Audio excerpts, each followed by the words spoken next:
Halo teman-teman, nama saya Margo Bisma Wijayanto. Saya merupakan bagian dari kelompok 2 untuk membedah buku yang berjudul Human Perspective in Health Science and Technology. Dan kami akan membedah buku bagian bab 2-nya yang berjudul Towards a Relational Ethics in AI: The Problem of Agency, the Search for Common Principles, and the Pairing of Human and Artificial Agents. Dan saya mendapat bagian untuk menjelaskan slides nomor 8 sampai 9. Oke, jadi saya akan menjelaskan slide 7 sampai 8 dari hasil PPT kami, yaitu relevansinya buku ini di kondisi Indonesia saat ini. Yang pertama adalah penggunaan AI meningkat dalam sektor pendidikan hingga layanan publik. Dan ini memang benar, di pendidikan itu saat ini sudah banyak menggunakan AI, bahkan dosen, bahkan guru menggunakan AI karena seperti contohnya notebook LM itu dia bisa memberikan visualisasi yang lebih jelas.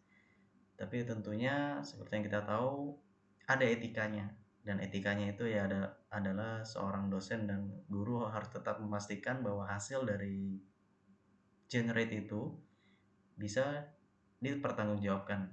Karena memang itu yang kita utama bahas, yaitu etika dalam menggunakan AI sebagai mitra.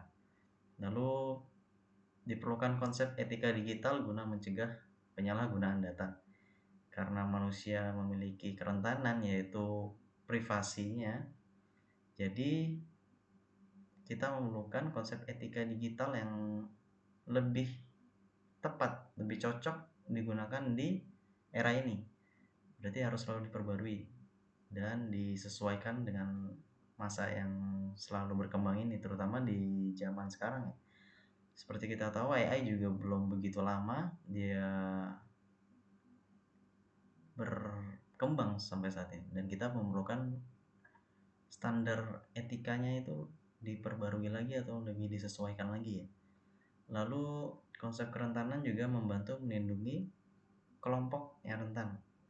Jadi manusia yang rentan itu dengan konsep kerentanan ini dapat dilindungi. Analisis kritis dari bab 2 buku ini adalah AI diciptakan oleh manusia untuk membantu dan menjadi mitra dalam berbagai aktivitas, bukan untuk sepenuhnya menggantikan peran manusia. Oleh karena itu, perkembangan teknologi AI perlu diimbangi dengan pengembangan etika yang mampu mengarahkan penggunaan teknologi secara bertanggung jawab. Dan seperti yang saya bilang tadi, pertama dalam kasus notebook LM ya, saya rasa sebagai orang yang tugasnya untuk mengajar, itu perlu untuk memastikan bila memang menggunakan AI, karena sebenarnya AI juga bagus, dia memberikan visualisasi yang sangat baik.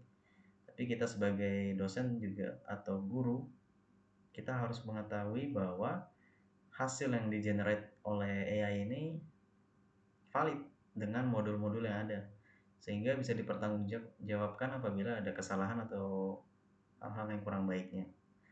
Dan dalam konteks Indonesia, nilai-nilai moral dan etika yang diajarkan dalam kehidupan bermasyarakat tetap perlu diterapkan di era AI dan lingkungan digital agar kemajuan teknologi tidak mengabaikan aspek kemanusiaan.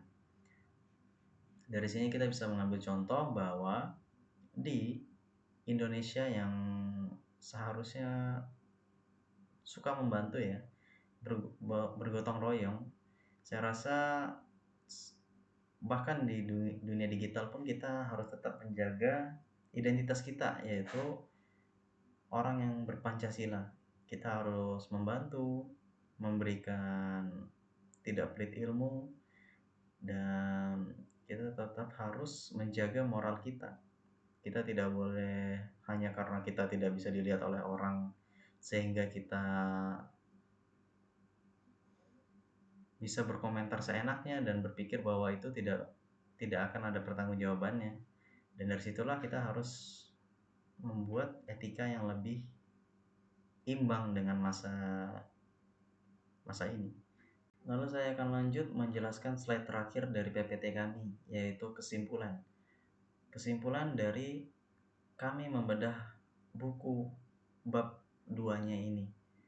Dan bab 2 ini menegaskan bahwa AI dan manusia memiliki perbedaan mendasar dalam cara mereka bertindak atau act ya. Dan itu menjadi poin penting juga dalam bab 2 ini. Oleh karena itu, perkembangan AI perlu diimbangi dengan etika digital dan etika relasional agar teknologi tetap menghormati nilai-nilai kemanusiaan serta melindungi kelompok yang rentan. Dan di sini ada poin-poin penting bab 2-nya yang kita bahas di PPT ini. Yang pertama adalah manusia dan AI memiliki cara bertindak, yaitu acting ya, yang berbeda. Seperti contohnya apabila AI membuat kesalahan moral, di situ yang akan mempertanggungjawabkannya tetap manusia, karena manusialah yang menyuruh AI untuk mengenerate hal yang melanggar moral itu. Lalu, AI tidak dipandang sama seperti manusia.